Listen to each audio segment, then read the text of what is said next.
Warning: the following audio may contain coarse language, as well as discussion of material that may not be suitable for younger audiences. Listener discretion is advised.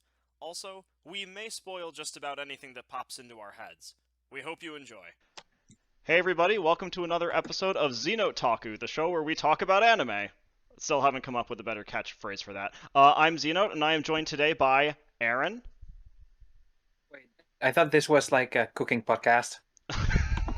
Oh, something's going to be cooking, all right. Something's going to be burning, more like. And also, I am joined by MrFlats.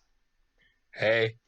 Alrighty, so we are gathered here today because it's a new year, and because of that, we have to talk about the best in anime, and what better time to do that than the Crunchyroll Anime Awards? I suppose. Yeah. Alright, so before we actually dive into talking about, like, the shows this year and whatnot, let's just quickly get what they are out of the way. It's basically animes in the West's version of the Oscars, or the Emmys, or the Grammys. It's supposed to be celebrating yeah, I know. It's supposed to be celebrating the best of anime for a respective year. Of course, whether or not that's true or not will greatly depend on who you are, and I can only imagine the direction that this conversation is going to go, and I am fully hyped for it. Anime. Thank you. Astute observation. Yeah. So, I guess we should we just dive right into them and start with anime of the year? I mean, some people would want that towards the end, but I don't care. Mm-hmm. No, I mean, let's be fair for a minute. I mean, the only one that really matters is anime of the year, because nothing else, of course, means anything. It's a very important thing to note when we're going to talk about this category, that the year, as far as the Crunchyroll Awards are concerned, ends in October. Mm-hmm. That means that a show that hasn't finished broadcasting by the time October happens, is not eligible for the list. Mm-hmm. It also means my main candidate.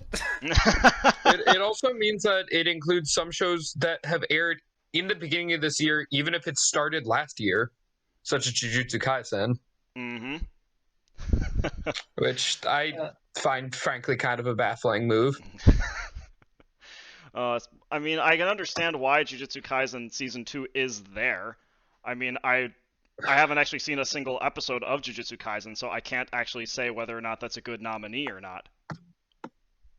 I guess if you look at it I'm sorry, go ahead.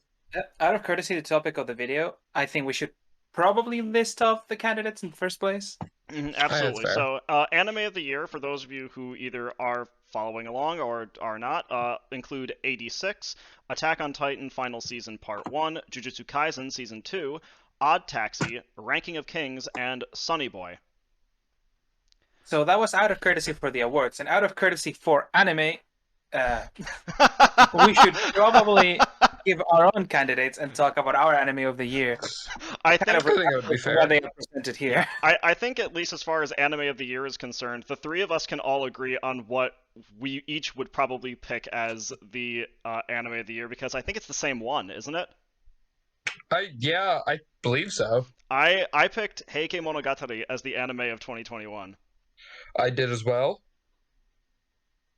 So did I. That's very interesting on our end. We can go home. Yeah. Okay, you know what? We're going out of sequence, but this needs to be said. How the fuck did this not get nominated for anything? As I just said, anime that are eligible for these awards have to have aired before October. Yeah, and that's bull, because it aired in 2021. I mean, it is bull. I don't know. I mean, it's because they have to prepare the ceremony, I assume. I haven't really read much on it, but it is very important that they didn't choose to not choose it, at least, because the first time I opened this tab, I was like, oh my god, I can't believe they're not here at all. Are you talking? I mean, in its actual broadcast, it did start airing in September. I assume you're just talking about when they started broadcasting on Japanese television, or it hadn't finished broadcasting by the end of September anyway. Finished broadcasting, sorry. But that's interesting, because Ranking of Kings is here, and it's still airing, and it started in, what was it, like Oh, wait, fall? yeah, it is. Yeah, so it started airing in fall 2021. Alright, then maybe it is Japanese TV? Now I actually have no idea. This is one of my major problems with the Anime Awards.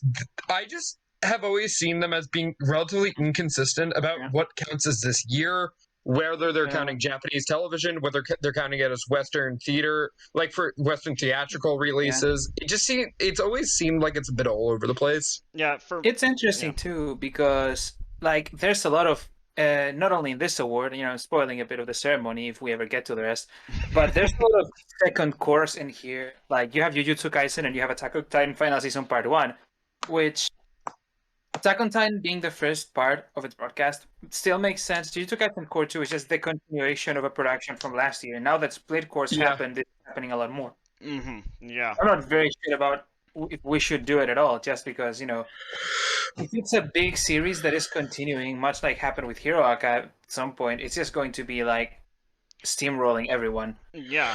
Zeno mentioned earlier in this, like, Jujutsu Kaisen Season 2, and I guess if you look at it as that, then it's more reasonable. I just don't see it as that. Same team, direct continuation. It's just a bit arbitrary. So, yeah, that's kind of a problem. That's why I am always focusing, or how I've been looking at this ceremony, as perhaps we should kind of just look at the categories and give our own picks, considering that they are the most incomplete, arbitrary ones. So honestly, I'm game for that, quite frankly. As long as we get to talk about good stuff. The best way to not legitimize the Anime Awards is to not talk about the Anime Awards. Well, that defeats the point of the episode a little bit. Well, well, I mean, to be fair, I mean, the thumbnail for this video is going to be the Big Rigs Your Winner trophy. So in a way, it's kind of like saying that, like, do the Anime Awards themselves actually matter versus, like, especially given the rather arbitrary means by which they pick some of their things from the panel of judges, which that's another thing we can talk about. The panel of judges, I will not, like, I don't want to get very deep into that, because even though there's people that surprise me, like Trash Taste Associates, or, including Iron Mouse, for example. I love Iron Mouse, Anime Awards. The way it's described as a bunch of industry experts always rings weird to me, because I can't really check how expert, Well, first of all, I am not one to judge someone's expertise like I had, like, absolute power, but then there is just... All of them are described as, like, anime analysts, and you don't know if they will talk about what happened in the last Dragon Ball Z episode or actually talk about anime production. And because I didn't check all of them individually, I don't really want to give anyone shit. That's fair. There's also the issue to me that I still feel like, as an industry, anime lags behind a lot of other industries in terms of having quote unquote insiders. No, yeah. Like compared to television or movies or literature. I mean, we're kind of lucky in the sense that, Aaron, because we both know you and you actually spend time working on anime productions and, really taking the time to get to know people who are actually in the industry, you're kind of, in a way, a rarity, at least, among people that I associate with anime and whatnot. I mean, there's...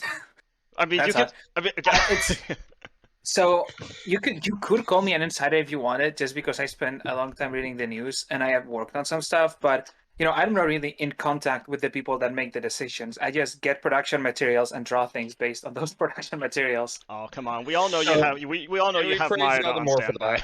We all know you have Maeda on speed dial. Don't lie. I am. This is fine. This is fine. Knowing that I draw is good enough. That's fair. Let's see here. And as far as... so barring the arbitrary means by which they picked their some of their nominees, there was also just sort of the idea of the fact that some of the ones like Attack on Titan Final Season or Jujutsu Kaisen, or the fact that Shonen seems to have, not just here but also in just past years, a rather popular representation in the Anime Awards itself, and I don't know if that's because it's necessarily normie or if it's something. I mean, I don't know. I am now associated with a video where the word normie was used as I don't mean to say, I don't mean to say that, like, liking shonen makes you a normie or anything like that. I don't even like the term normie. It is I think just the representation it gets. It is just popular. I mean, for choosing these, according to the website, I think it was just like a curated list. that combine the pick from all the judges. Mm-hmm. So I believe feel that's like how it they is, do it every year. statistically speaking, it makes sense that if a lot of them, even if a lot of them were to have like very particular taste, Mm-hmm. just the fact that they have to be decided by a majority. If someone isn't like everyone's top 3, but in only one person, but something is in only one person's top 1, that thing that everyone agrees is pretty cool is more likely to make it to the list than like the overwhelmingly cold. Mm-hmm. Yeah, which also just sort of puts certain more, whether you want to call it art house or less commercially viable, to use another word, anime, at risk. Because while I may have my personal gripes with Sunny Boy, the fact that it actually got nominated at all for Anime of the Year was something I actually was kind of happy about. Yeah, that one makes sense. Madhouse is a pretty well-known studio. The show was advertised and having like a very important director, a very important character designer. It was kind of like it was a big project. It makes sense that it got at least somewhat big. Just like kind of, you look at Ranking of Kings, there's good shows nominated for Anime of the Year. It's not like they just picked. I am glad I didn't see Kimetsu here. I forgot anything with Kimetsu even came out this year, if I'm being honest. These people didn't, because actually, while Heike airing at the end of this year online isn't eligible, the television recut of the Kimetsu no Yaiba movie is nominated for several categories. What the fuck? Like, I'm sorry, that's just dumb. Like that's like changing the wrapping paper and saying that it's a different present. So basically, taking advantage of this situation, I propose we just go over like categories, and instead of just picking an absolute winner because competitions suck and doing that to art is a mistake, we should just, give our nominees in the generic. I'm game for that. How about you, Flats? I think competition is the only way we can ever determine what's the best, but whatever. Flats is sitting there disappointed. I'm stewing in rage right now. His entire bracket has been completely capsized.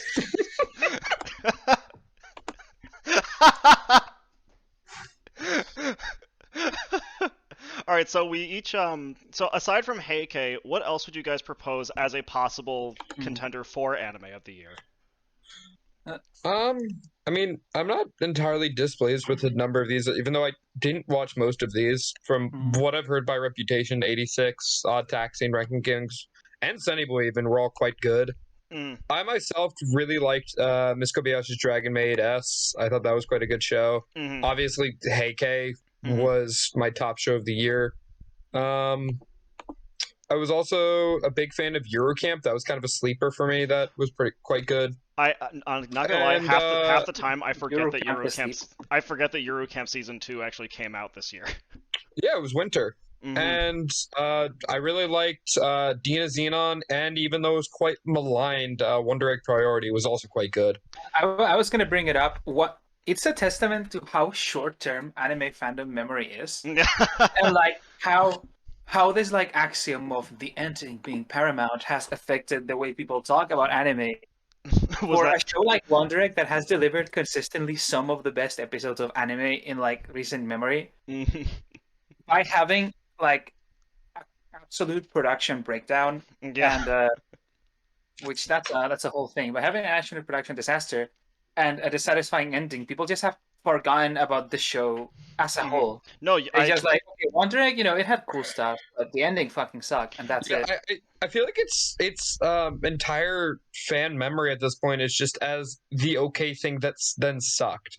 Yeah, and that's a shame too, because we cannot write off the fact that especially for non-heterosexual representation in anime, Momoe was probably one of the best examples of that in recent memory. Non-hetero. You take issue I'm not sure that was the approach, but yeah, it's definitely like Wonder Egg having like actually having Momoe and Kaoru's episode was incredible. I did not expect it at all. In general, even from the beginning, the way it deals with teen angst and the way it deals with that feeling of alienation, and how bonding can help you go through it. It is kind of incredible, and the fact that they manage it for so many episodes should be celebrated in and of itself. People shouldn't be saying the ending sucks, so I guess it was all for nothing, but they should be saying someone should give Wakabayashi and the team another shot at making anime. give them a production schedule that's not falling off a cliff, preferably. And for other nominees, I don't think I've heard mention of Dynazenon. I did mention Dynazenon. You didn't mention it? Okay. Dynazenon is very good.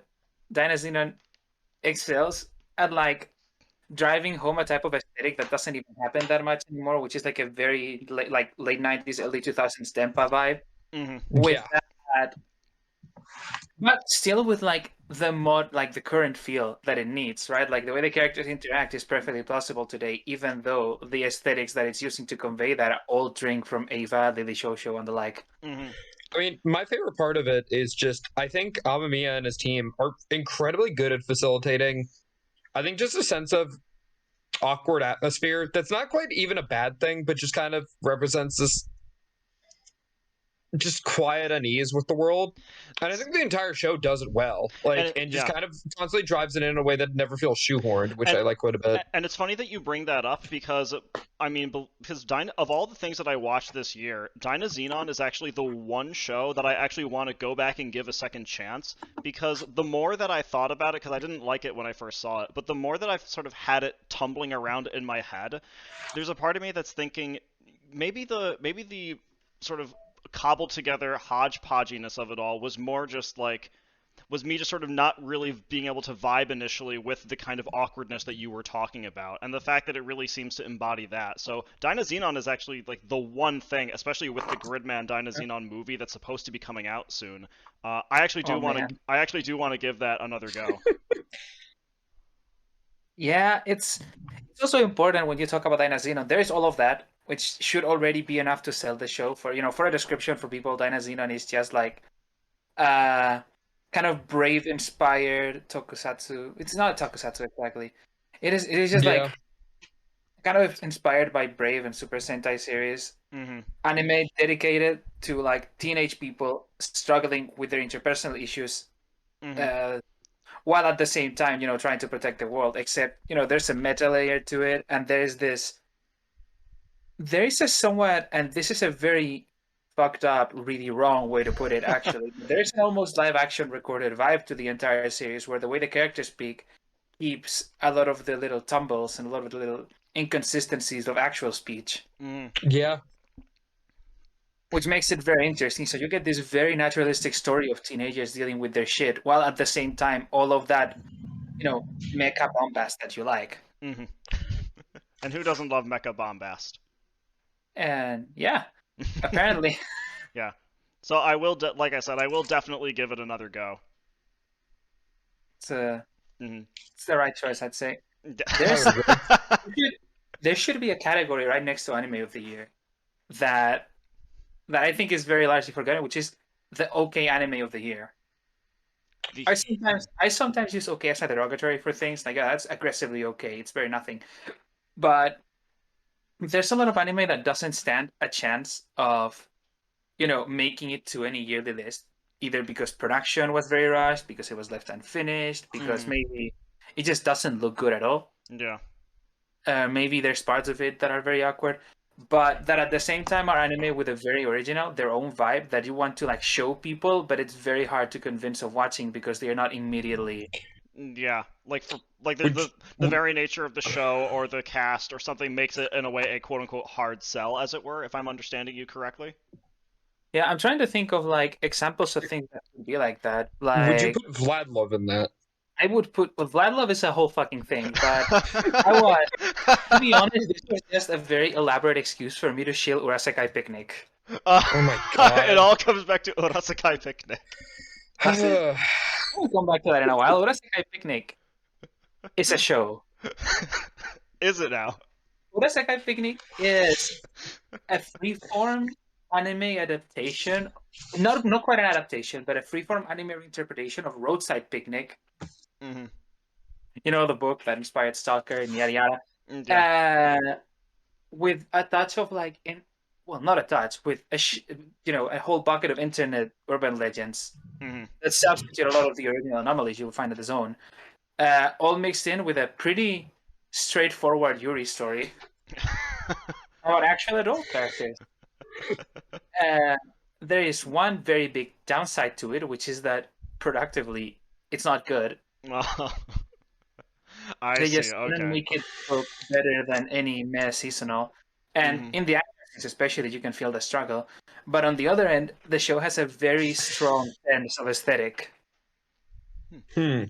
I mean, you have been touting this show It's for not a a. while. Like it was either It's that not For or months. it's either that or what Zetai Shonen. Zettai Shonen. I don't know if we're ever gonna get to that in this, but Well, that's no. a yeah. There's But a this whole show other beast. has a very consistent aesthetic. It knows what it wants its version of the zone to look like. Mhm. The other side, you can really feel like the love for salvaging those old internet legends. There's even afterwards, if you ever go back and check the novel, about how they're going to be lost and they should be archived, and that's one of the more interesting things about it. It almost feels like its own.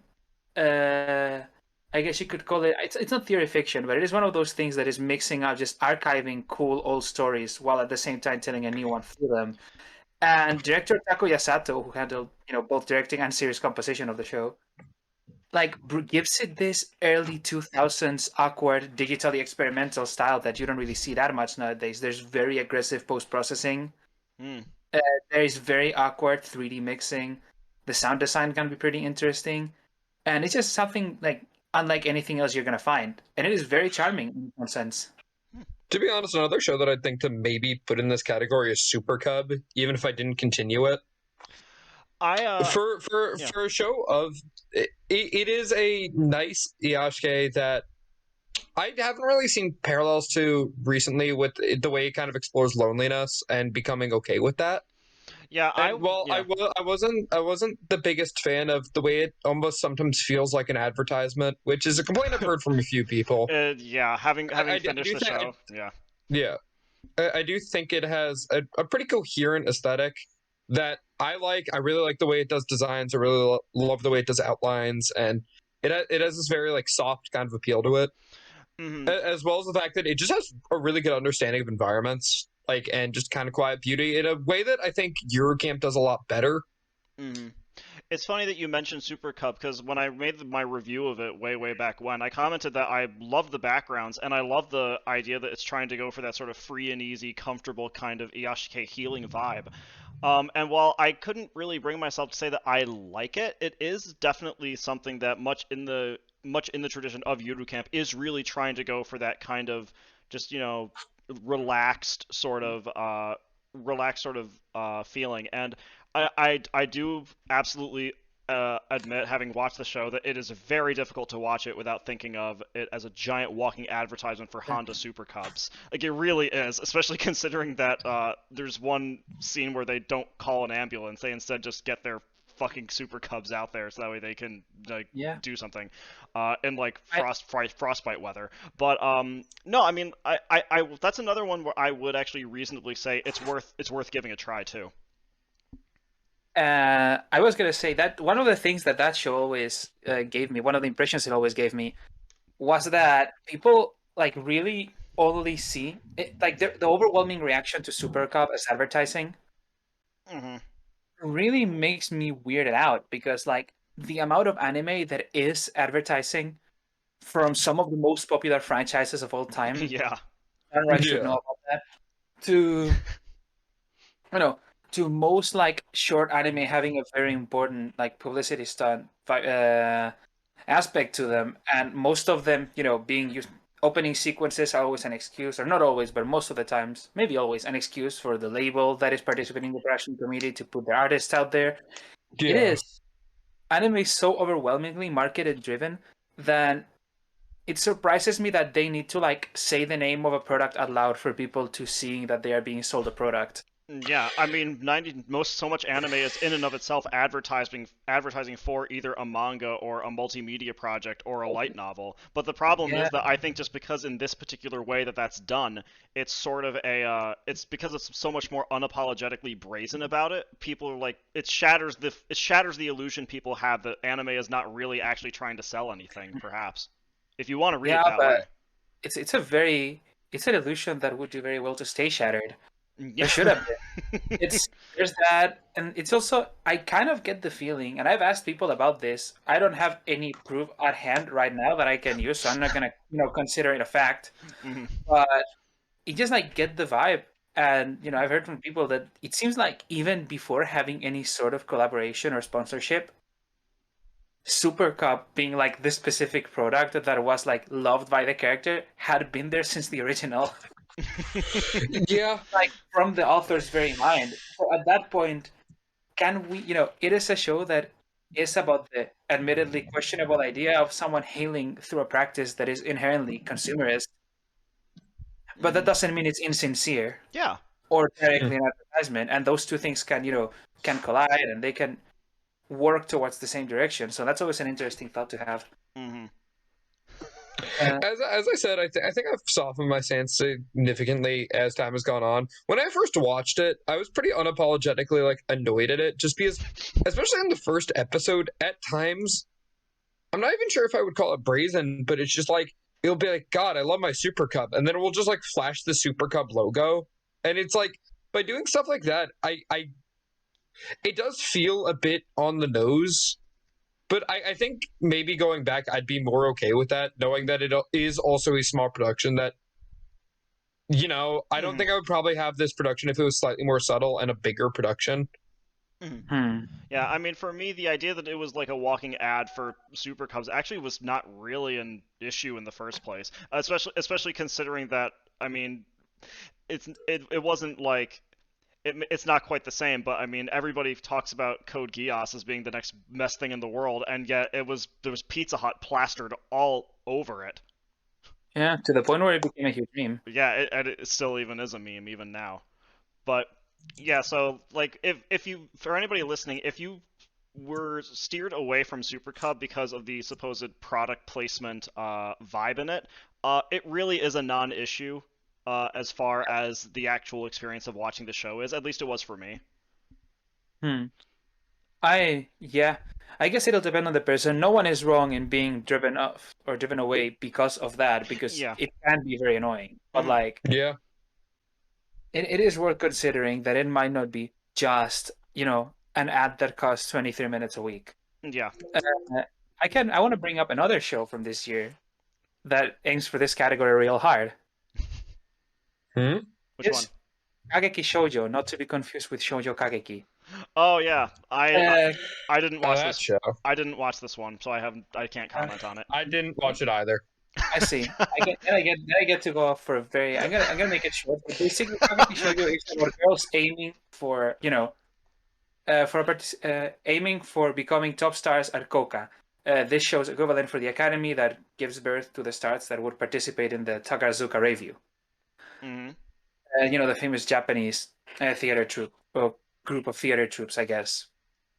I can't speak at the moment, apparently. That's all right. The show tells the story of two girls that are attending tells the story of many girls, but especially two of them called Ai Sarasa. God. That's a good moment. We're gonna get a cut in here, I think. It tells the story of two girls. One of them is Ai, and she used to be an idol until she basically insulted one of her more otaku fans, and developed an eventual complex about it. That's not really how the story goes, but it's a bit spoilers to delve into it a lot.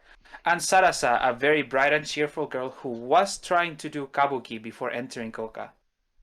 What's interesting about it is that it actually deals with a lot of difficult topics, and always from the perspective of its female characters, without ever feeling like you are peeking at them like a voyeur or staring from the shadows or anything. Oh, because goodness, it is actually from their perspective. There isn't any male gaze whatsoever in the entire series. Well, that's a very strong way to put it, but yeah. And the way it handles all of its topics, well, very often its production and its presentation can't afford how heavy the topics are. When it actually hits the right notes, it can be a very powerful show, and it is still a very interesting set of perspectives and concepts that you don't really get to see in anime that often. It is not fully a sports anime. It is not fully an arts type thing, because they talk about the craft, but they don't make like the entire plot about it. It's not really a melodrama, but it's also not really an ayashike. it is just somewhere in between. You feel like you're watching the characters grow, and all of them are, complex, believable people that the show is perfectly empathetic with. Mm. And this is really hard to get. Nothing like your idol anime that you're used to. Hmm. Because it is more of just like, a shoujo coming of age. Okay. I think Nice. you might have sold me on that one. I'll definitely give it a whirl. Because which of course when you mentioned idol anime, so you know that someone's thinking, yeah, but how does it compare to Love Live? It doesn't, and that's beautiful. And it deals with topic. What makes it so important in the compared to idol anime is that just by treating its characters like fully realized people, Yeah. it makes them go through uglier shit. Not just uglier as in necessarily shocking, but just uglier as the show doesn't have any problem with having the characters feel negative emotions or make mistakes or anything. That's good. Which is one of the things that idol anime always has as a problem, which is just like, we are selling these characters as merchandise, so we can't really give them flaws that would make you dislike them at all. That's fair. Yeah. Alright, so Kageki Kageki Shoujo is another one that you offer up as a definite one to have on your radar in case you missed it. As a definite okay show of the year. Mm-hmm. Yes.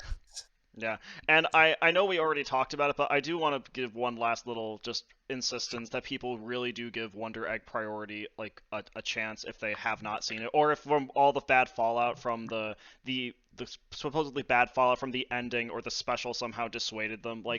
I even though I may have my gripes with the ending, I really do think that it was still worth the watch. Like, I really do think that it was. Some of the, especially for when we talk maybe a little bit later about character designs, some of the designs in that show were so gorgeous. Mm-hmm. Yeah. I loved the look of all four of the main protagonists. I loved the designs for some of the monsters that they had to fight as well. Really, Wonder Egg Priority was done quite dirty by the bad publicity that it got, and the fact that the community at large didn't necessarily treat it very kindly after that either. Yeah. Yeah. We should, unless someone has another show, we could probably like list off just for quicker access the ones that we've been mentioning. Yeah. In like a decent way, maybe here, maybe in the description, and then move on to the next category. No, that's what I'm going to be doing when I go back and re-listen to this. I'm going to be including the full list of every single thing that we mention. So. Alright, fair enough. Yeah. So I guess the next thing is best boy. There's best boy, best girl, best protagonist, and best antagonist. And because those descriptions are also just not good, we could just do characters also in the interest and length. That is true. Yeah. All right. So as far as okay, first of all, I have to comment that I find it kind of funny that Eren Yeager is both best protagonist and best antagonist, depending on how you want to interpret him. It's like, I get why they would do that, but at the same time, it just feels kind of lazy. It is almost as a lot of a basic narrative conventions and tags can have issues when you just like very. Aaron, you're so smart. I'm so smart. I'm so deconstructive. Yeah. I am the man of the magic house people.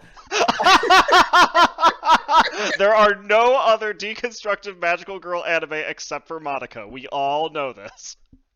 That is my founding narrative. But anyway, let's keep it flowing. What characters from this year you think you're gonna stay with the most? Technically, if you count the movie, Shinji Ikari is technically a character from this year. Yes, he is. And from the past 25 years, yes. Yeah. Yeah. So I think he might have some staying power. Mm-hmm. Yeah. Just a hunch. Just a hunch. I mean, I don't like him at all. In fact, I kind of hate him. I think among audiences, Rudy from Mushoku Tensei probably does. Oh God, I did not intend to end up there, but yeah, I mean, you were asking what characters have staying power. I mean, yeah, with you. I guess this thing with you, if your trauma is big enough. I mean, my trauma is pretty big. If we're talking about with me, then it is, I guess, a lot of the characters from DynaZenon. All right, yeah.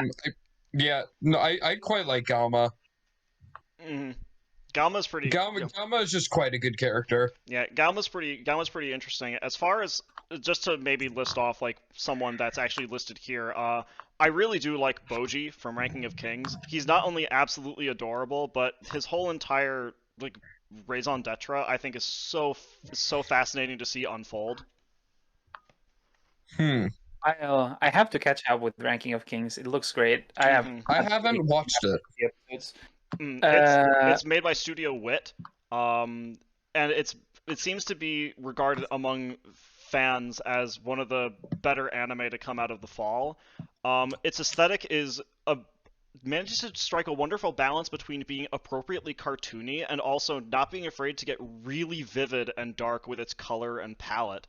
And also, like, I think, Aaron, I sent you a message that Boji's face reminds me of Doraemon. In that it is round and simplified, yeah. Yeah. Yeah. And I mean, even it's also one of the very few times when I actually just sort of liked a character from the design perspective right away because it's surprisingly cute, and the show itself is an interesting mix of warm and also serious. Like the fantasy that it's spinning, I find actually quite fascinating. Don't worry, there'll be a moment for that. For now, because I've actually not seen this character mentioned. I was thinking of Yume. Out of all the Dynazenon characters, I was about to bring up Yume as well.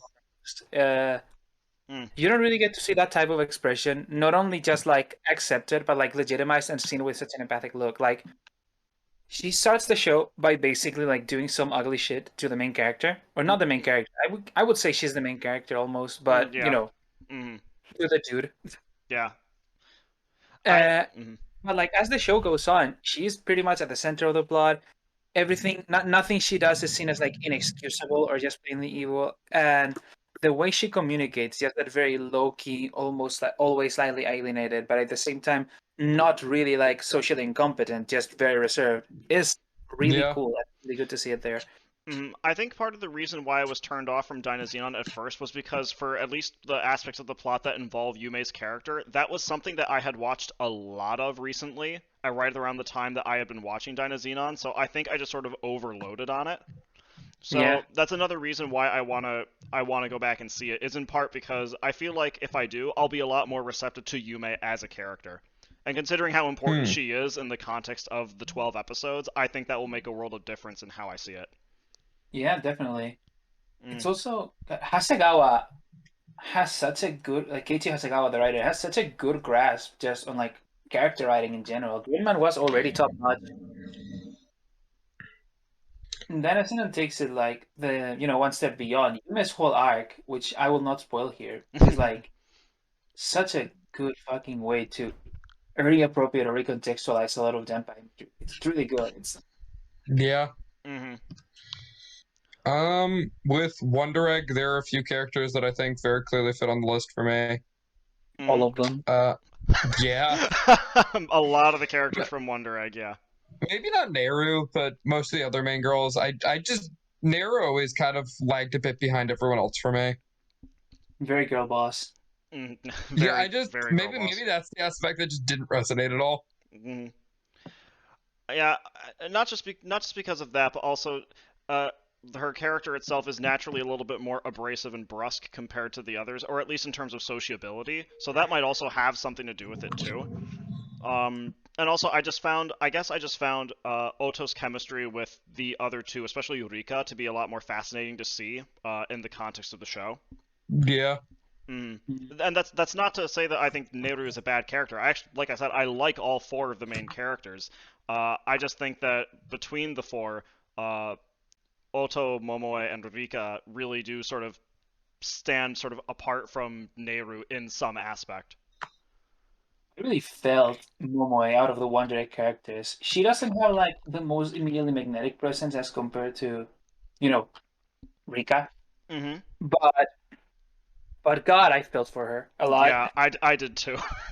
Yeah. I think I felt quite a bit. I kind of can relate to a lot of her struggles. I feel like the way they presented it's quite good throughout the entire time. Like kind of her emotional volatility.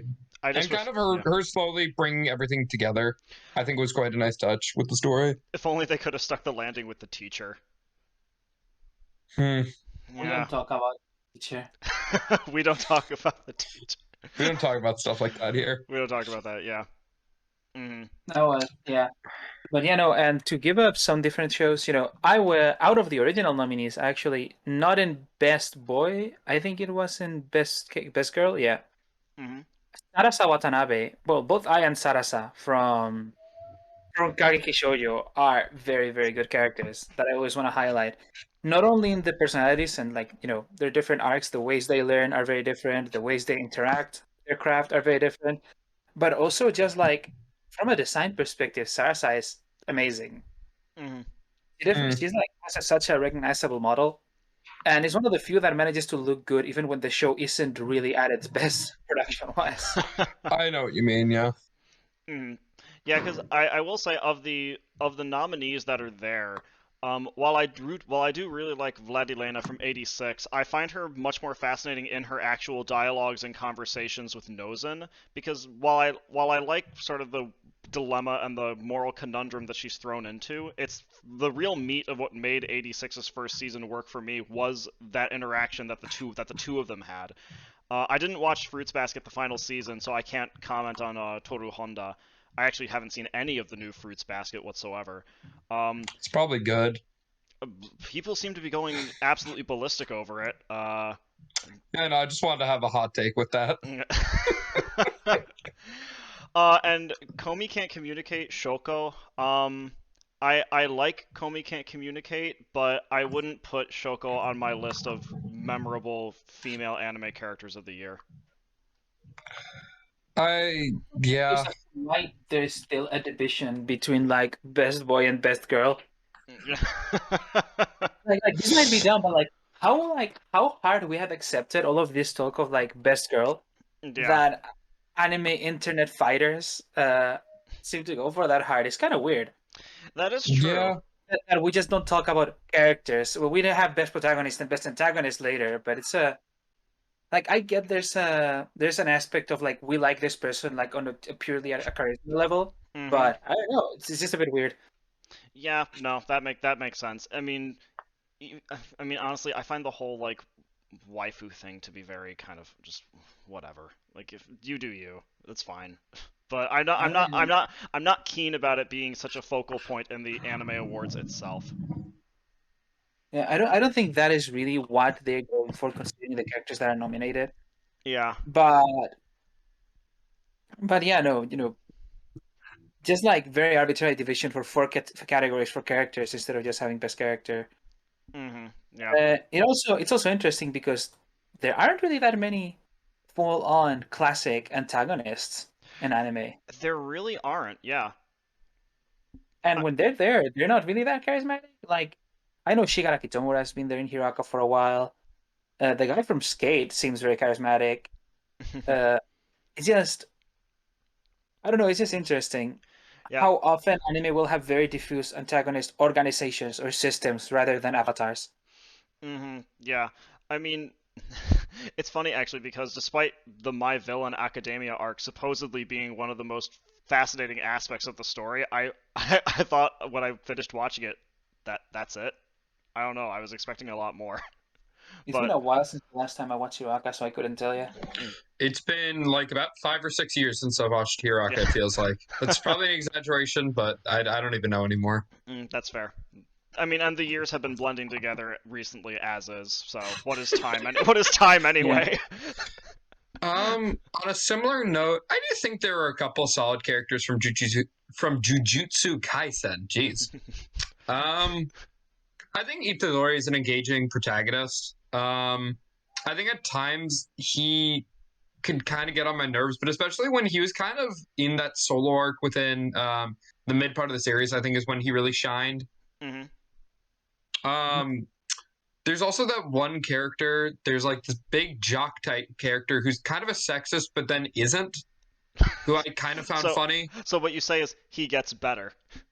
Oh yeah, he's a bizarre character. Jujutsu has a bizarre tone in general. Mm-hmm. But there's Yeah. another thing that Jujutsu Kaisen has, which is fight scenes. Yeah, there were some pretty rockin' fight scenes throughout the course of this year. I will say that. I will say my favorite fight scene from Jujutsu didn't happen this year. It was in the previous one, the one that was like entirely. I can't believe I'm forgetting names now. Oh, this is sad. The It's solo okay. key animated fight or whatever. It wasn't really solo kid, I don't think, but it was entirely corrected by the same person, and this is Yeah. supposed to be my job. It's okay. Hey, we all have memory gaps. It's nothing I serious. think. Oh god, it was Hironori Tanaka. Just Okay. came back. The Hironori Tanaka fight was kind of incredible. The ones from this year have had very good moments, but there's something about the general pacing of the episodes that doesn't quite do it for me. So, and like about the context of the fight scenes, they just kind of like start happen, and end, and then we move on to something else. I agree. I am going to, not do this thing that they do where they talk a lot about the TV anime that came out and bring up the fights from the Review Starlight movie. Yes, I was wondering when we were going to get to this point, which, by the way, everybody listening, if you haven't watched Review Starlight, watch Review Starlight, and then watch the movie. Like, please do. Because my fight scene of the year, honestly, might be between Claudine and Maya from that movie. It is very spectacular. I am thinking about it as a fight scene, just like on its, as the whole piece, including like the narrative stakes, including the music, including the directing and everything. If we're talking about a fight scene on a purely like we are Sakuga nerds point, it'd most likely go to something else. Yeah, it'd probably go to one of the Jujutsu ones, or it'd probably go to, I don't know what Boruto's done this year. It'd go to Dragon I don't think Maid. anybody knows what Boruto's done this year. Yeah, because There's people who care. Boruto can be good, so don't shit on Boruto. Yeah, because of the of the 6 fights that are actually listed, Elma and Toru and Vivi versus Yugo actually were the 2 that I would have picked, for entirely separate reasons. But go on about Claudine and Maya before I cut. I wasn't gonna go up very much. I was just gonna mention that one. I was gonna mention a couple that aren't here. Again, for the October reason, the Heike fight scene that happens in the middle of the water. Oh, That scene is absurd. Raw, intense fight scenes I've seen in a long, long time. Especially considering that the murder itself happens as Biwa is singing with that incredibly earthy timbre that she has. Oh god, the episode. Flats, you and I talked about episode 9 a fair amount in our own video about Heike, and Yeah. and the fact that we're still talking about it now, just the beauty of that moment as the horde is coming down the hill. Oh god, that was such a great. It's just great moment. the raw directing in that scene combined with some very flashy animation that you just don't see. A type of animation I don't think you see a ton of it in that show just makes for a pretty spectacular scene. And by the way, fuck this for not having Yamada for nominated for Best Director. Listen, her show didn't come out last year, apparently. It started airing in September. I mean, just why? Who did that fight? Was it Koki Fujimoto? I just want to bring up no the idea. I think it was Koki Fujimoto. Just I think it's important to always highlight, because if it's best fight scene, someone must have drawn it. Yeah. I will say I did like the from Jujutsu Kaisen, the Kugasaki fight from the end of the show. I thought that was a pretty nice way to wrap up the show, even if I think the episode surrounding it was kind of mediocre. Yeah. That's fair. I'd agree. But it'd be cool also to talk about different fighting aesthetics, because, for example, I haven't watched BB. I do want to. Yeah. But I have watched most of the fight scenes, I think, out of context, and the show has built up such a strong visual identity in the way it does action. Like, just the way it plays around with the camera, the very complicated poses. It's kind of floaty, but it is having like the most important impacts. There's this blockbuster vibe to it that, while it doesn't entirely survive anime production schedules, VV fights are very recognizably VV fights, and I think that is very commendable on its own. You used the term blockbuster, and that's actually one of the impressions that I had when I was first watching VV, is that the action sequences themselves, and even some of the, not even necessarily in the fight scenes, but also some of the more dramatic moments, like when they're all singing in unison that really creepy song, it actually feels quite cinematic, which is one of the reasons why I think all 3 of us really liked Heike. Yeah, the vibe of it's a different type of cinematic, but it knows what it wants, definitely. And it's one of the most intently designed shows of the year, which is very important. Also, I see that Osama ranking isn't in best fight scene, but that Arifumi Imai scene from the first episode is an God, absolute mention legend. Arifumi and I my eyes open up. What is studio wit and fight sequences? I'm telling you, they know what they're doing. They have the right people for the job.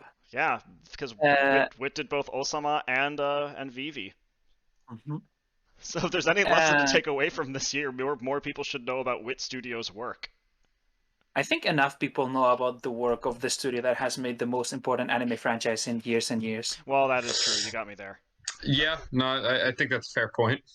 With Wit, I'm actually more interested to see what they do now that they're kind of free from the shackles of Attack on Titan, because ever since they named Vinland Saga, they are taking on riskier, more visually distinct projects.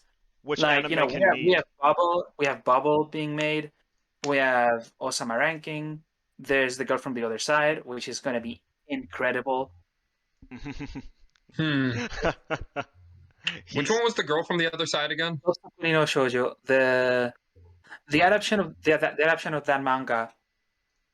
Was it okay. I think, but yeah, they have like very visually distinct projects coming up, and they seem to be really embracing a bit more of a, I wouldn't say directly art house, but a bit more of a risky. Yeah, I think that's really adventurous. cool. Because they're doing Spy Family in collaboration with Cloverworks, and as well as I think Vampire in the Garden, Bubble, and Girl from the Other Side. Yeah, I mean, Spy X Family is the one I would absolutely not put in those more risky ventures. But well, yeah, I'm just. But yeah, no, I get it. No, yeah.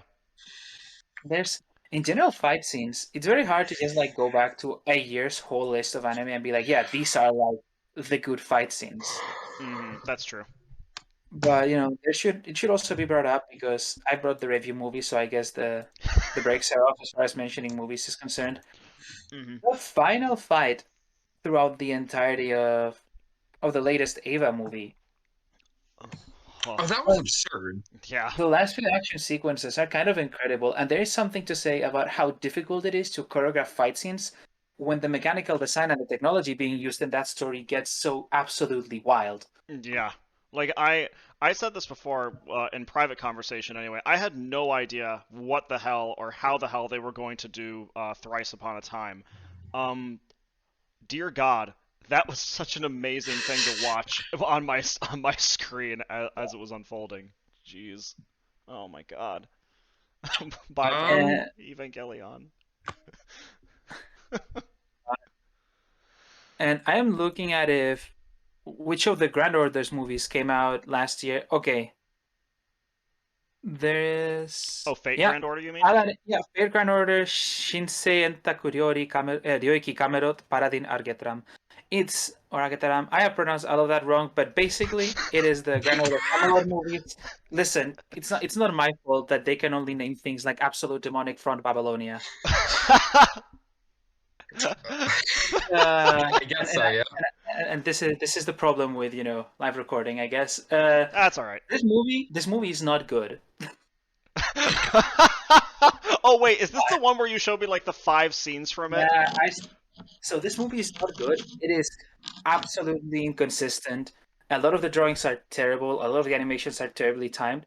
And then it gets to the second half where all of the heat is back, and there is amazing cuts by a lot of industry household names. Like you have Wei Ling Zhang putting out like a 1-minute fight scene. You have Bai JD is there. Kai Karashi delivers some incredible work. It's very good fight scene after fight scene. Admittedly, the look of everything, like the drawings and the shots themselves, are more interesting than the choreographies.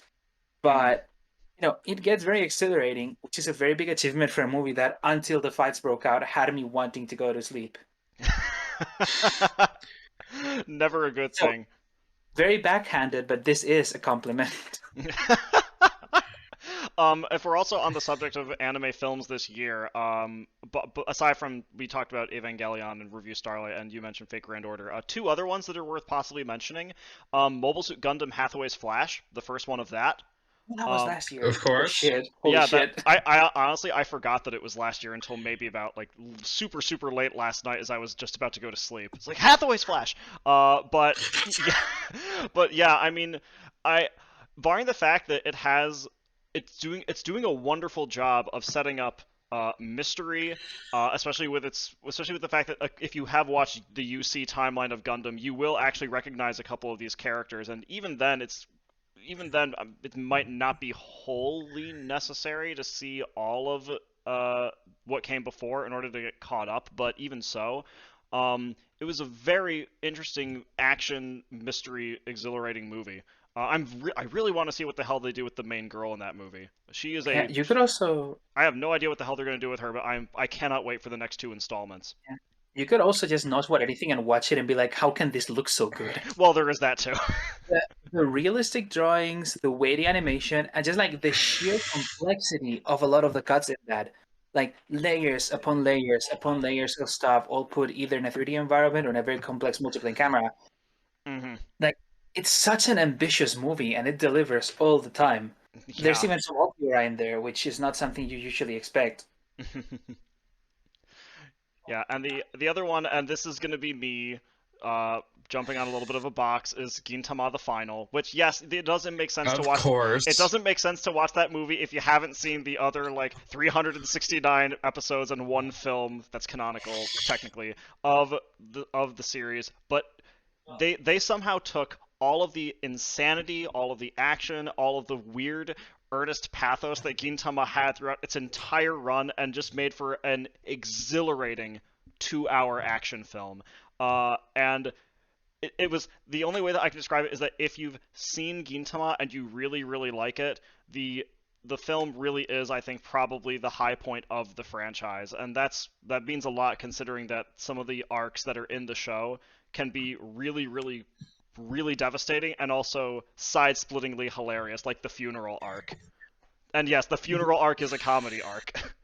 Gintama is the thing about Gintama that is incredible is that there is no way to know if Gintama is good or not because the only people who talk about it are like 300 something episodes in and obviously love it. Yeah, well that's also, I mean, that's It's also like rating bias too. The only way to find out if going in. Gintama is good or not. Sorry, go ahead. The only way to find out if Gintama is good or not, you can't ask someone if it's good or not because if they made it through, they already love it. Yeah. You're not wrong about that. If I'm going to shill a movie, I'll show my problematic fave movie, Pompo the Cinephile. The movie that I don't know anybody else who's watched it yet. I have not seen this. I follow on Twitter have, I'm fairly sure. A couple people I follow on Twitter have, but that's about it. Pompo the Cinephile, I think, is a pretty ambitious movie for what it wants to do. It knows entirely the kind of movie it wants to make. It's a movie about movies, so it feels a almost implicit need to be very meta, but in a way that's like, I guess, cheeky, if you want to put it that way. The movie's edited very intentionally. It kind of just uses every effect in the book, which I find fun. I think the editing of the movie is particular of note. About a third of the movie is spent analyzing the art of editing and trying to wear a movie down. I don't think the movie's perfect at all by any means. I think it looks good and it moves well and it has like a fun cast of characters. But it also does have a plot that kind of favors overwork and rewards people who kind of view art in a, I think, unhealthy way.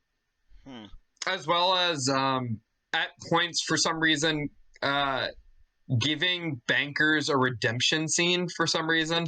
That's great. The movie has its ups and downs, but I do think it is a very highly engaging movie to check out. Okay, I think you at some point, maybe after we're done recording, will you send me the AniList page for that one? Oh, of course. Awesome, thank you. It's not technically a movie, but there's something that I want to highlight that I have to do, and we can kind of bring the thing back to production a bit for a moment, which is this year Atsushi Nishigori with a team comprised of mostly Cloverworks but also Studio Kara staff Mm-hmm. released an anniversary music video for the Idolmaster franchise. Oh, of course. Oh. The music video is called Voyager with an ad instead of an A, Of course it is. because the Idolmaster, brand image is a whole thing, Mm-hmm. and it is absolutely incredible. The level of quality of the dance animation in that, and just like how coherent the entire aesthetic is, the characters feel like they are in the space that they're supposed to belong in, even though it is a very abstract 3D space. The way the lighting interacts with all of them, and the way they move, like in relation to each other, in a very complex choreography that must have taken so long to storyboard. It's an absolute achievement, and it is tied to an Yeah. idol franchise, which is kind of Yeah. evil. Yeah. I mean, and but how many still, people are moving at the same time in that as well? a lot of them very accurate to perspective, very on model, with very appealing timings and arcs. It's just like, it's very good animation for like 8 minutes. Is I this forgot it was that long. is this that it might have been a couple of months ago, but is this that like one video that you and I watched with Attorney?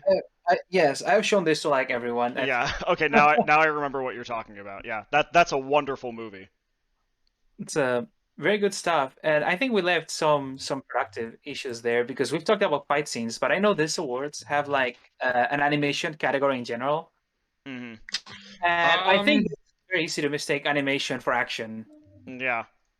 Yeah. Because let's see, what did they recommend? What did they nominate here? Demon Slayer, Mugen Train, Jujutsu, Kobayashi, Dragon Maid S, Mushoku Tensei, Vivi, and Wonder Egg.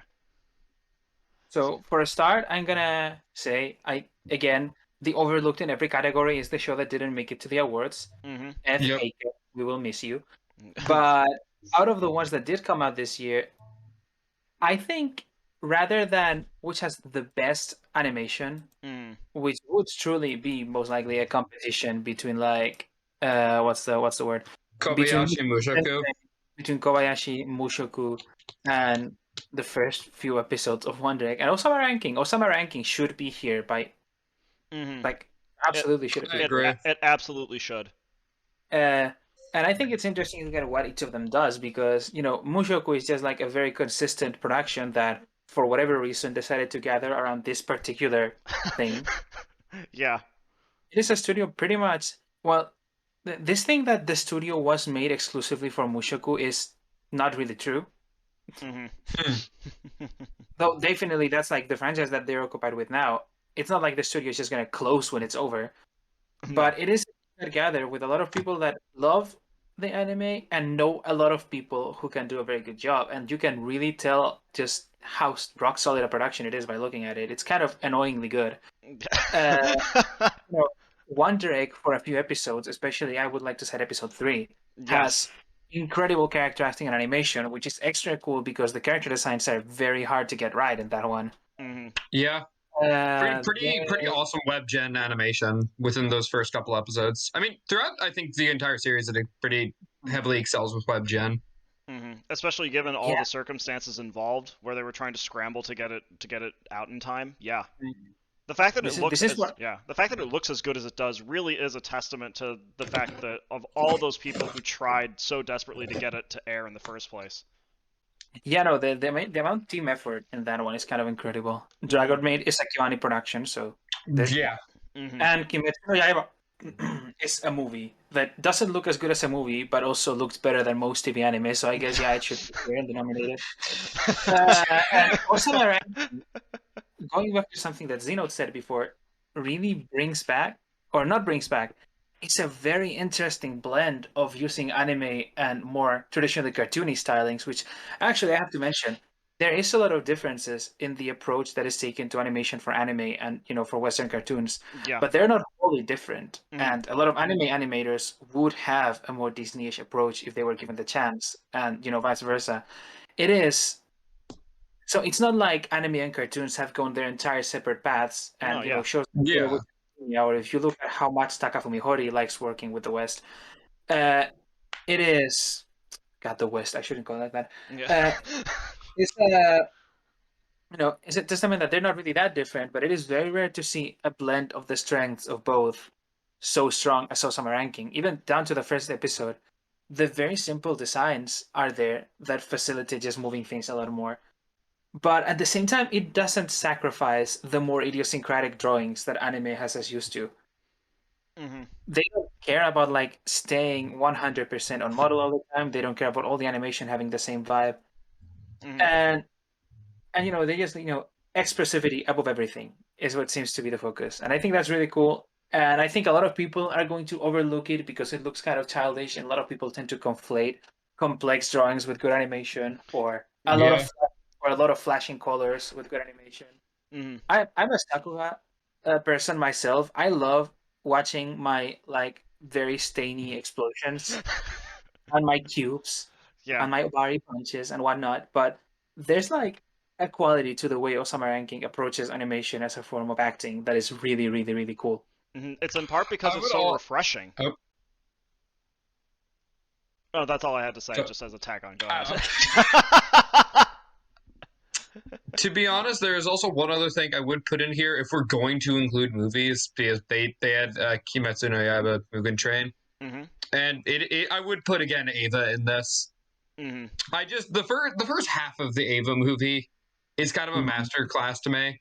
I think I just really like how delicate it goes with about everything. Mm-hmm. It's there is a level of attention detail that you can kind of understand why the production took so long. Yeah. Yeah, Ava is very interesting too because that movie has incorporates so many different, and this Yeah. is a way to move into directing. It incorporates so many different styles of how to approach animation into its own pipeline that it makes for a very varied and a very original package. There's, thinking of the few cuts that come to mind, you have like the Toko Yatabe and Tomohiro Shinoda's Rei Ayanami scenes, Oh, the yeah. great pastoral ones. You have the big fight that uses CG to recreate accurately tokusatsu town models. You Yeah. have the 3D assisted animation of that one scene where Asuka is force feeding Shinji, Oh, yeah. Like that was which Yeah. is that like, was visceral, and it was beautiful how visceral it yeah, was. and it That's can also only be done. sorry, continue. It could only be done by like using technology in smart ways that you don't really get to see in TV ever, and in movies depends on the people who are making it. There's a lot of the storyboard from the movie, as far as I've heard, was just like directly taken from pictures so that they could capture a real sense Yep. of realism. Mm-hmm. It's just a very interesting approach to production, and it also got a lot of big names to participate on it. It's not every day that in the same movie you get to have Kai Karashi, you get to have Toshiyuki Inoue, Mm-hmm. and you have the people that I just mentioned before. It's just big. It is a way of making anime that I don't know if you could say it's really like alive and kicking. It seems like the remnant of something that should have ended but really hasn't. Yeah, one thing that, since we're on the topic of just animation and just also general aesthetic, one thing that Thrice Upon a Time did that I loved so much was also its sense of space and its sense of visual scope. Because much like the review Starlight film, it really seems to have an intimate understanding of where to place characters on the screen, how the camera should be placed in the middle of the scene itself, and also just the way even just the characters move through space. So not just with like the theatrical reviews in the course of like Claudine or Maya's fights, or the fight with the fight with like the in the desert with between the main characters in the Starlight film, but also just like when Shinji Yeah. is sitting by himself, and then Rei comes to come talk to him, or just the entire sequence where where Shinji is going to confront Gendo at the very end. Just those two films really seem to understand what space means, even if it's not necessarily for the purpose of moving through it, just the enormity of what space can do for an aesthetic. It's just directing. It is just knowing where to put the camera. Hideaki Anno, much like, and we can bring this back to Starlight, Tomohiro Furukawa, because there's also going to be there's a director thing in there that we could also tackle. Hideaki Anno and Tomohiro Furukawa don't seem to have much fear in terms of bringing the aesthetics of a full-on movie into a space that is mostly dominated by very derivative otaku anime. Hideaki Anno has complained before about how, as far as I know anyway, about how a lot of anime directing nowadays is just like influenced only by other anime, Mm-hmm. and how Yeah. that sort of inbreeding in the industry has made for more artistically boring products. And one thing that you can see in Thrice Upon a Time that I think is lovely is it covers all of the styles Hideaki Anno's ever tackled to an extent. It has the handheld cameras of Love and Pop and Ritual. It has the more carefully constructed shots of his TV work that, needed very long, unmoving stuff. You can see a lot of his passion for including 3D, for mixed media. It's just a very complete package that feels like more movie than it's actually it really is.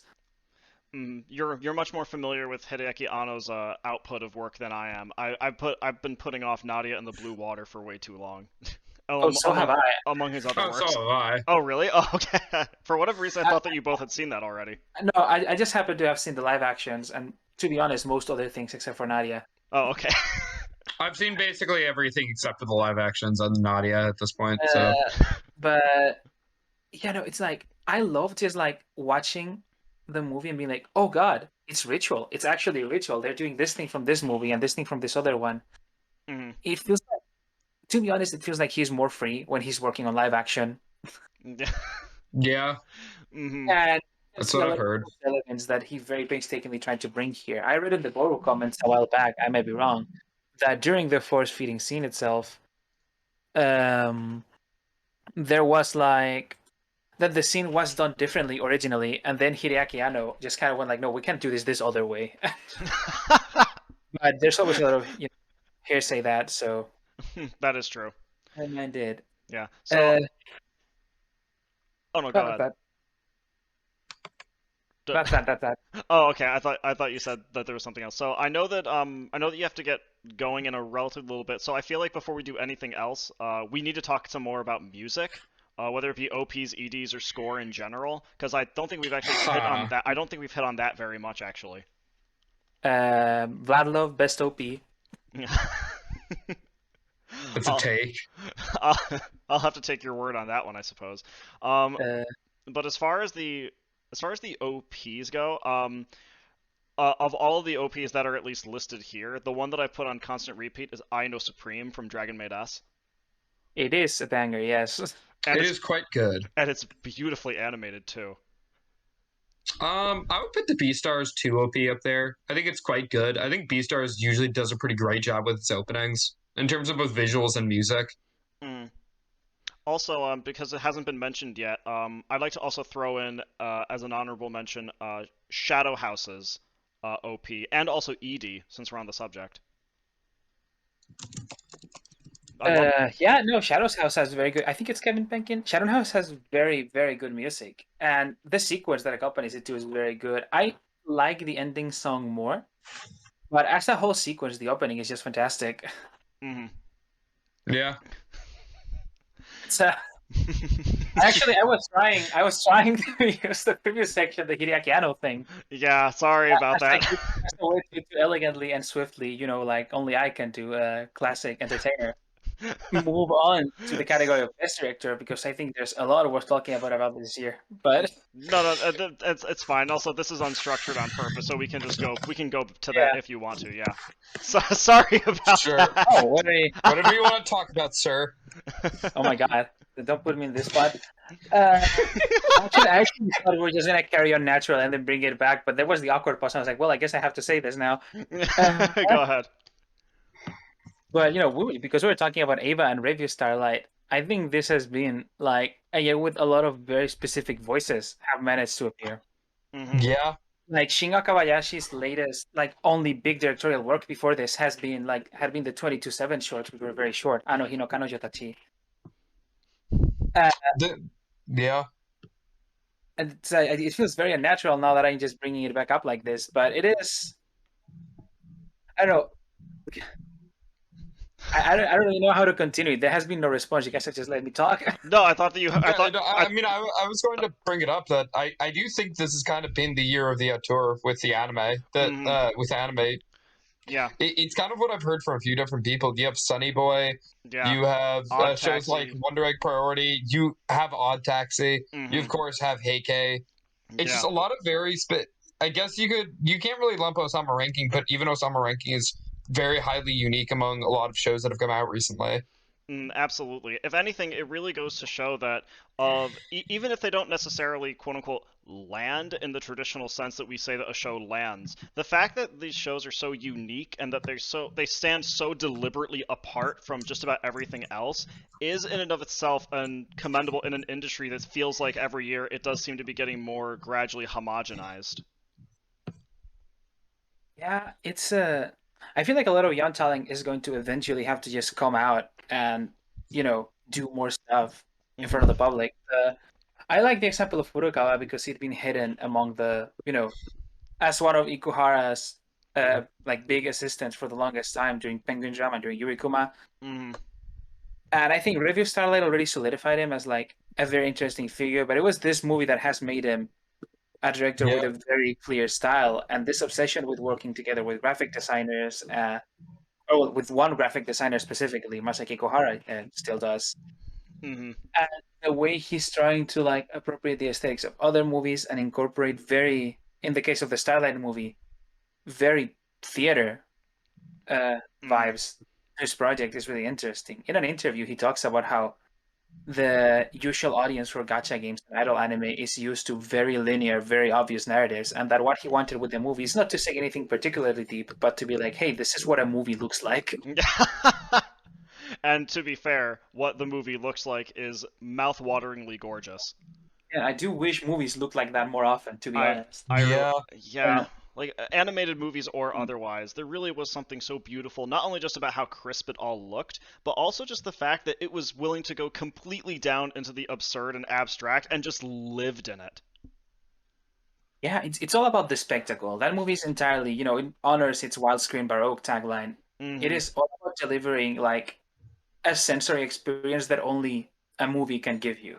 The train will go to the next station without fail. Yeah.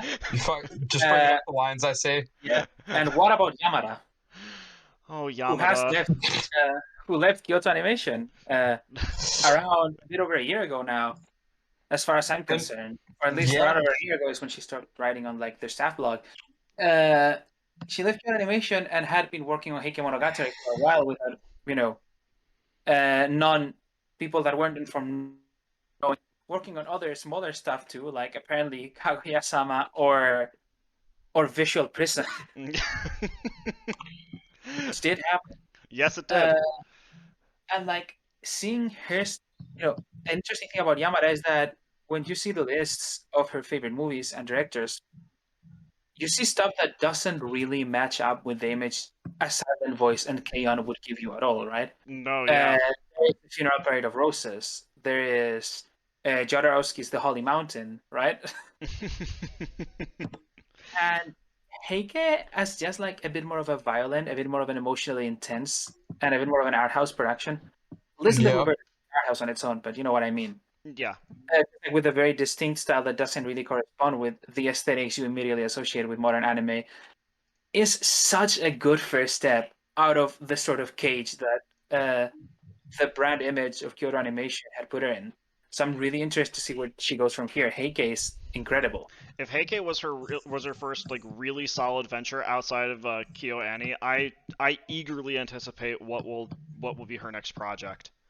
And I mean, I'm pretty fucking just thrilled to see what Yamada's going to put out. Yeah, I think Heike was a great start. Like Heike as a declaration after leaving KyoAni, I think is pretty fucking phenomenal. Yeah. And I don't like the thing about Yamada is I just feel like every project that she puts out there surprises me with what it's able to do. And it kind of just feels like she always is able to reach a new step of kind of directorial maturity and understanding with every single project she does. Mm-hmm. And so I hope to see something from her this year or next year, whenever she wants to. Later, hopefully. I don't want anyone to die for it. Yeah, of course. There's naturally. I also want to mention one and only Akira Amemiya. Of course. Of Gridman and Dynazenon fame, because while his directorial style is impressive in and of itself, as in it manages to recapture what makes Hideaki Anno's work so interesting to look at and so like iconic, it can also bring a lot of its own. It can be kinetic with, a very natural energy to it. Mm-hmm.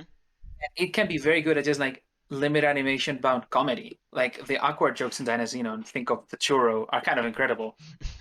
Yeah. But that's not what's the best about him. It's that he can bring, he can bring the best out of the staff and pick the right man for the job for pretty much anything. Consider the Kai Karashi appearances in his series. And as far as I'm aware, Dynazenon wrapped up production before it started airing. Same as Gridman from what I know. Gridman. Which, thank goodness for that. And in an industry that depends entirely on getting a 6-episode buffer before your show starts airing and finishing the rest in a time attack style while the show is airing, it's such a refreshing way to tackle it. People love him for that reason. Yeah. It's not only refreshing, it's fucking impressive. Necessary. It should be the average. It is necessary. Yeah, I agree. But, just like the fact that it happens in the same year as Wonder Egg, which is a show with way more intense stylistic ambitions that tries to animate everything all day. I think my headphones might have died for a moment. Yeah, but you did cut out for just a sec. Compared to a show like Dynazenon, like Wonder Egg, that tries to animate everything all the time and kind of fails because it is not really, as sad as it is to say, a strong artistic vision is not easily compatible with TV anime. It's kind of against it actively. Seeing someone who is so comfortable in delivering a coherent aesthetic within like the limitations of the medium and having it feel effortless is so nice. It's kind of like watching as Precure or something like that. Man, I really gotta rewatch Dynazenon at this point, don't I? Yes, you do. Yeah. Obligatory mention of Shingo Natsume's Sonny Boy for being what might be the second most auteur anime of the year. He not only directed the thing, but also wrote all of it. Like, as far as I know, directly wrote the scripts for the episode, not just the composition in general. Yeah. Which is a lot. And it's more than most directors can handle. Yeah, and especially considering that, I mean, my problems with Sonny Boy's sense of maybe moving from episode to episode aside, the one thing that I truly loved about it was that it was so unapologetically itself, if that makes any sense. It basically said, we're going to literally tackle as much material as we possibly can, and we're going to really give it its own visual and acoustic flair. Like the fact that the series doesn't really have that much of a soundtrack when all is said and done is such a daring move for something that was made in 2021.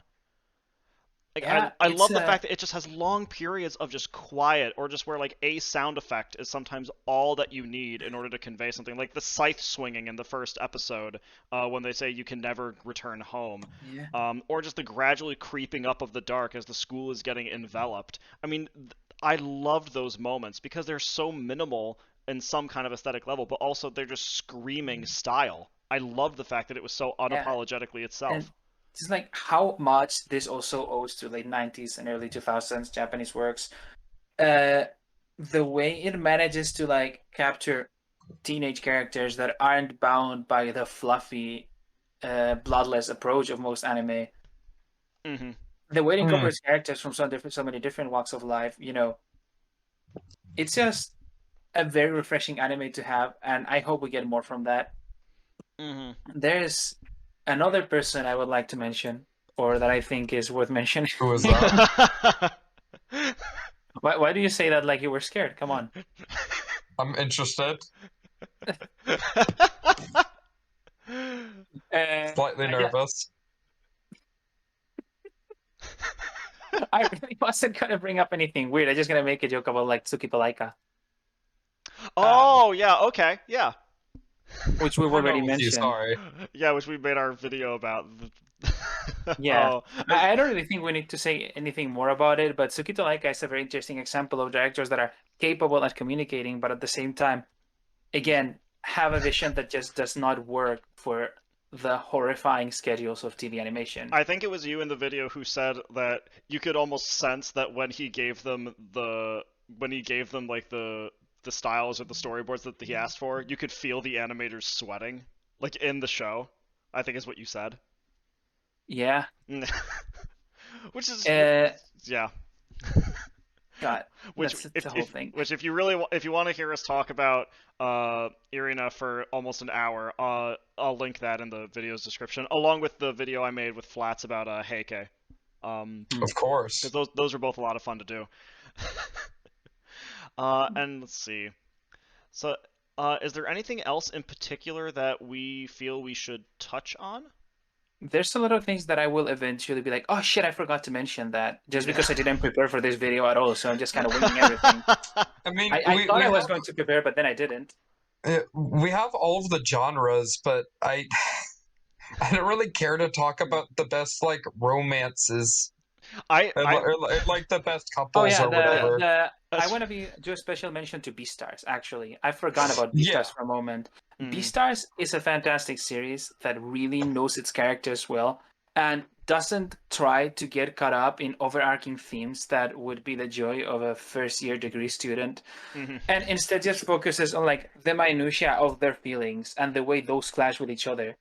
And with a very theatrical style and the best CG in the business, it's just like a very good experience that touches on a lot of things you wouldn't expect. And I feel like a lot of people dismiss it for either it being 3D or it being haha furry, which, you never enjoy media ever again. Yeah. I just thought I'd bring it up because it has some amazing fights, an amazing soundtrack, and while it is not primarily a romance story, the way it actually does romance is like very, very far into my favorites. It's also funny that you bring up CG, because I saw it on the best romance category. The Duke of Death and His Maid, which no, I'm sorry. That is complete shit. We don't talk about the Duke of Death and His Maid. I think I made it 5 minutes through that. It's like when people say that they don't like 3D anime, the Duke of Death and His Maid is actually the first one that usually pops up in my mind. I hated how that show looked. Honestly, with best romance, I just like. This is not a year where I watched a lot of romance anime, and most of the ones that I did watch, I just didn't like very much. Okay, I'm glad that it wasn't just me, because here's the thing, I didn't watch the new Fruits Basket, and I do need to watch Beastars. It's been on my watch list for a while, so maybe I'll come around to that when I do see it. But just as I'm going through my mind of all the romance stuff that I watched this year, like I don't really feel any powerful attachment to Horimiya or Komi, and especially not Don't Toy With Me. And Duke of Death and His Maid, the less I think about that, the better. I've made my feelings quite clear on Horimiya to my friends, but I'm not a big fan of it. I think it is rushed with its pacing. I have no idea why they thought it would be a good idea to try to adapt a whole manga in one season. Like that, a manga that long. It's, to be honest, I just don't love the chemistry that much. I don't think they're able to build a rapport, and therefore I think much of the foundation of the main romance in that show just doesn't exist for me, and so I can't really enjoy watching them interact when I just feel nothing for them. That's very fair. I liked it for like the first 6 or 7 episodes, and then I lost interest after that. Yeah. Komi, to be honest, I think is a really impressive production. Although I'm not really a fan of the manga anymore, I think as an adaptation of the work Komi-san, I think it's probably about the best product you can expect from it. Yeah, the one problem I had with it was that its episodes ranged from either being really great to when will this be over? Because because so much of it is dependent on those vignette style skits of characters being in a particular situation, that if you don't find the premise or the skit itself very funny, then you think to yourself, well, I've got this for like 6.5 more minutes. Yeah. And unlike Takagi-san, which is very wholesome. I know that you made your feelings very clear about that to me a couple of days ago. Of course I did. Yeah. Is there anything else we want to touch on, like as far as directors go? Oh yeah, no, there is. I'm stupid. I remembered as I was thinking about it, but when I said that Sonny Boy was the second most auteur anime of this year, this was just so that I could bring back Vladlove. Yeah. Vladlove is a Mamoru anime. Mamoru Oshii as in the Mamoru Oshii. Ghost in the Shell, Gosenzo-sama by Banzai, Urusei Yatsura, and all of that. And a bunch of live-action movies that are surprisingly fun. Mamoru Oshii's return to anime is incredible in that it is the most indulgent shitpost I have ever watched. Yeah. You have told me that Vlad Love is very much like that. It is just Mamoroshi going on and on about things he likes or finds funny, or maybe his friends like and find funny, non-stop, while just devoting entire episodes to like jokes and references that he came up with probably in the spur of the moment. Mm-hmm. I wouldn't call it a good show in the most traditional sense, as in it doesn't really have the easy charisma and structure of Urusei Yatsura, and it doesn't have Yeah. the production that its character designs need. But the random bursts of talent that appear in it, consider every single drawing in the second OP, for example, Mm-hmm. are so nice to watch, and just like following this accomplished anime director's delusions of what he actually considers fun. Like, why don't we just name drop Fallout 4 every episode? There's this one joke where there's like typical shot you will see in anime of just aircraft going to the sky. Mm-hmm. And instead of cutting from that to the next scene, Oh as my it usually god, is used this for, game. it'll just move on to like a good amount of shots of the same aircraft as a large ass text scroll just explains to you everything about the plane. It's like, I think 3 people in the world find this funny. I and mean, I think that's And beautiful. all 3 of them are making the show. yeah. I mean, I will say that I do find something inherently funny just about the silliness of that. So I think I will see Vlad Love at some point. It's just a question of when. Yeah. I would agree. It's just like, it's so dumb. Every detail, But it's about, so cleverly done. like really every detail about the plane imaginable. Yeah, pretty A lot much. of It's just them. like, this plane was used by this and this and this at this time, and this is what makes it. It's a whole thing. Or I don't know, a character will like say a very foreboding quote and then just say, references should always be made clear, and draw in her finger the name of Shuji Terayama. God damn it. It's That sounds stylized as fuck, and I love the sound of it just based on the way you're describing it. Yep. So yeah, that's pretty much it from me. Mm-hmm. Yeah, I don't have much more myself. yeah. As far as everything else, I've got through pretty much everything that I wanted to talk about at the very least. Also, I will say one thing that I was surprised by was how 2 Year Eternity did not get more nominations in general. For whatever reason, I thought it was gonna get more than I think the one that it did. Yeah, I mean, who even watches that? Like, who cares about To Eternity? All right. No comments. So let's just move right through. Bit rude on Aaron's part, but whatever. Yeah, a bit rude on my end. Rude. But yeah, To Eternity is a pretty good production. I like the character drawings. I don't like the backgrounds. I prefer the manga. Next, I think unless we have anything else to say, I definitely have gone off for long enough. We could just like list off a couple of names we want people to pay attention to, by the end of this year and the beginning of the next. My cat has started playing in a plastic bag right next to me, so you might hear him. I do. Nickel. Now just have it say the Monogatari tongue twister. God no.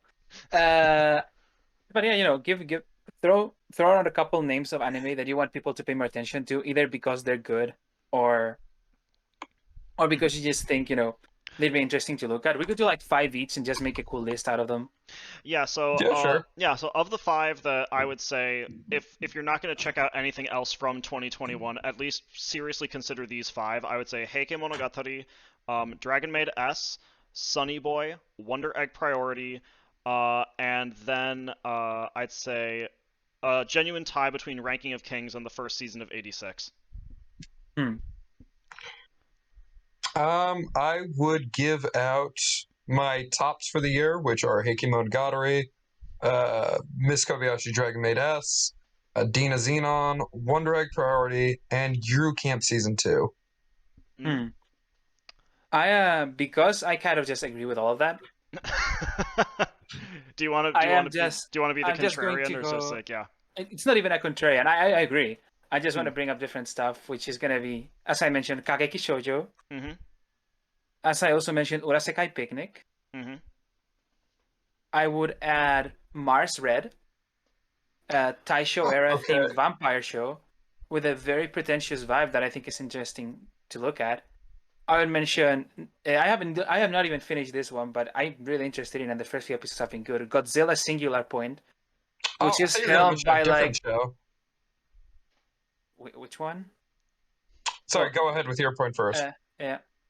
Godzilla Singular Point, which is interesting in that it is a look at Godzilla from a writer who is known for very hard speculative sci-fi stories Oh, damn. that will just go on and on about like, fake biology basically, and about pretty much everything that comes through, just very large digressions and characters that speak like actual like adults with very intense studies would. Hmm. So it's interesting that way. Which one do you think I was going to mention? I thought you were gonna mention Shadow's House. I was going to mention Shadow's House, but then I decided that I don't know enough about it to do that. Yeah. I Shadow's House, I really didn't watch a lot of, but at least from the first episode, it seemed to have a pretty interesting aesthetic. Yeah, I Yeah. actually would. I'm actually glad that you brought that up, just because it sort of slipped my mind, just because we didn't talk about it very much throughout the course of the recording itself. Shadow's House was Shadow's House was actually a wonderfully delightful little show, and I was so happy to see that it actually is in fact getting a second season. My only hope is that Cloverworks doesn't pull what they did for Promised Neverland season 2 by messing it up, but. Yeah. But no, Yeah. Emilico and Kate were absolutely wonderful to watch, and the entire aesthetic of the house and the gardens and all the aristocratic architecture and just the gloominess of it all was a wonderful watch. Hmm. Mm. I will take your word for it. Okay. And the other two I would mention are Blood Love, Of course. of course, and which we have just gone over because it is already very famous and an ONA. But I would recommend checking out Star Wars Visions. Oh, really? Oh, All wow. right. Okay. Pirate Star Wars Visions, if possible. It is always morally correct.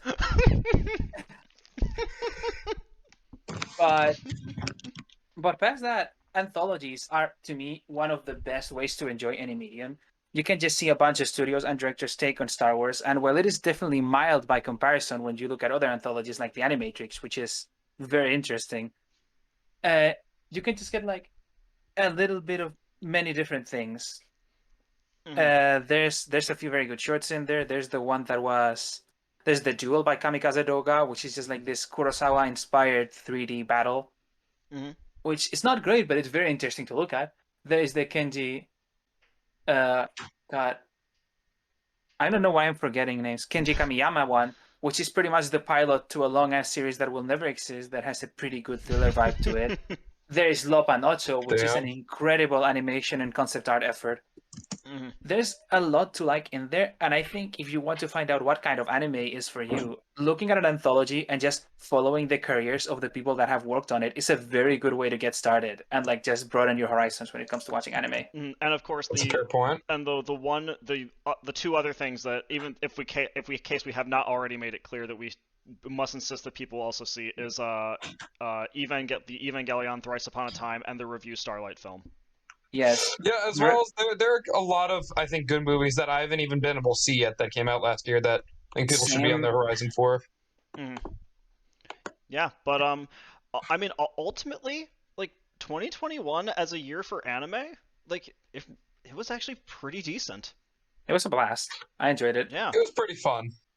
So there's that, and I just wanted to mention that because I feel like very often you either are like a big shonen fan and watch all of it or are not. Yeah. There is no shame in just watching the episodes you're interested in or just following the careers of people through the series. It is worth just checking out the state of it, and there's some absolute bangers in there that look movie quality. So there's that for me. Alrighty. Then I guess unless anybody has any other comments left to say. I'm looking forward to the next year of anime. So am I. Same, I think. With Very affirmative on your end. last portions of the Girl Last Tour manga being animated when? Never. I wish. Oh, I wish though. Oh boy. Well, anyway, in that case, thank you very much for listening. If you managed to listen to all, we've been recording for over 100 minutes. which is pretty insane. Yeah, we Let's should stop. go. Yeah, so on behalf of Aaron and MrFlats, I have been ZNote of ZNoteTaku. Happy viewing, everyone. Bye. Bye bye.